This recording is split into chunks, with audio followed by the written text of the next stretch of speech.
na po, ma'am. Bibili na lang po tayo ulit ng bago. Ang sakit, Becca.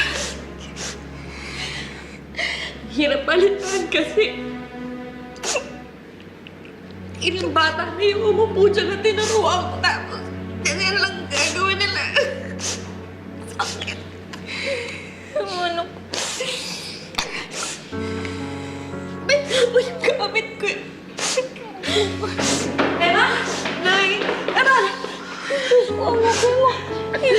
Tinawagan ako ni Becca dahil sa nangyayari nito. Anak, ano, sinaktan ka ba? Sinaktan ka ba ng Geneva na yun? Ha?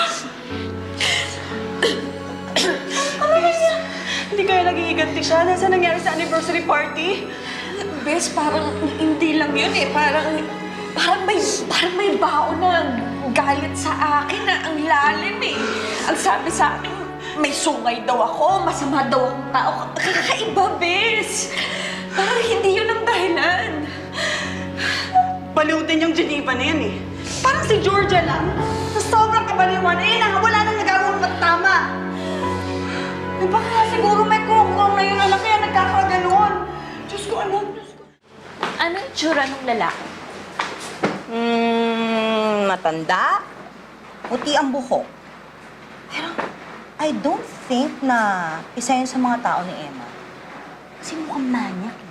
Parang taypan ka lang. Yak! Kadiri ate ha. May bisita po kayo sa loob. Kung napag-uwi na ako. Okay. Sige. Let's go. Ay, sandali. Nakalimutan yung bag ko. Sige. Mauna na ako. Angelo? What a nice surprise! Namiss kita. Anong ginawa mo sa art school na Emma? Bakit mo pinagsisira yung mga gamit doon?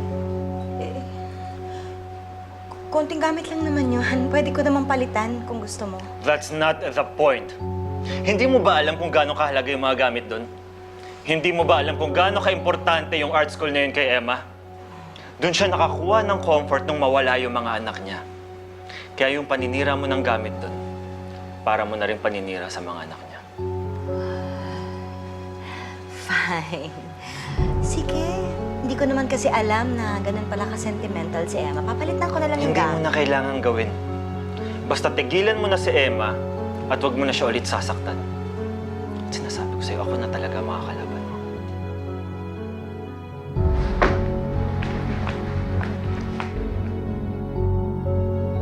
Ate!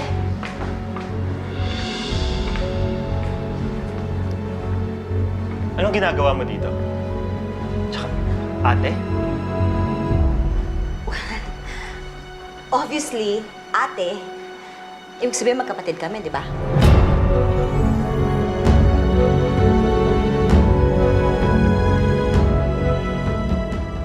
Magkapatid kayo? Saan nakakatawa dun? Wala naman. Na-realize ko lang kaya pala kayo magkaugali. Parehas kayo mga sakit sa ulo. Hoy, baka nakakalimutan mo. Nasa teritoryo ka namin. Kaya pwede ka na umalis. Wala naman ako balak magtagal eh. At kayong dalawa, tigilan nyo na si Emma. Nananahimik na yung tao. Nananahimik? Ginawa niyang impyerno yung buhay ko at ikaw, tinatawagan kita para humingi ako ng tulong sa'yo. Dinedma mo ko? Well, as I can see, you don't need my help.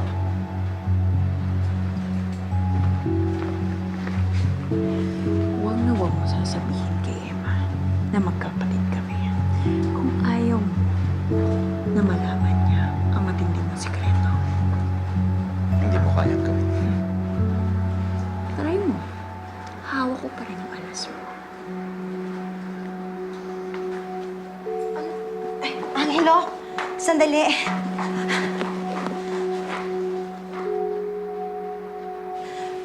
Kumain ka muna bago ka umalis.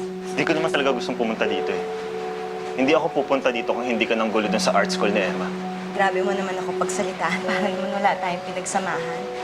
Hindi mo ba lang ba ako na-miss? That's the worst thing that happened in my life.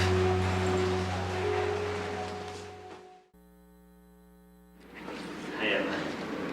Angelo, upo ka. Thank you. Well, I'm glad you're okay. Yes, I'm good. Bakit? Well, nabalita ko kasi sumugod dito sa Geneva eh, kaya chinag kita. Alam mo, Emma, ba't hindi ka kaya magdagdag ng security? Hindi ako natatakot kay Geneva.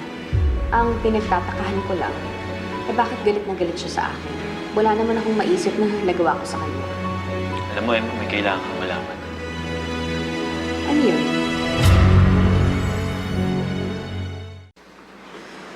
Huwag mo sasabihin kay Emma na magkapatid kami. Kung ayaw mo na malaman niya ang matindi na sikreto. Yes, Angelo, may sasabihin ka? Bakit kaya hindi ka nalang maghanap ng ibang pwesto? Tutulungan kita maghanap. That is the last thing that I would do. Hindi ako magpapatakot kay Geneva. At kahit na magsama pa sila ni Georgia, hindi ako natatakot sa kanila. Dito lang ako. Importante talaga sa itong art school, no? Yes, that's right. Pag nandito kasi ako, kasama ko yung mga bata, natuturuan ko sila, pakiramdam ko parang kasama ko na rin ang mga anak ko.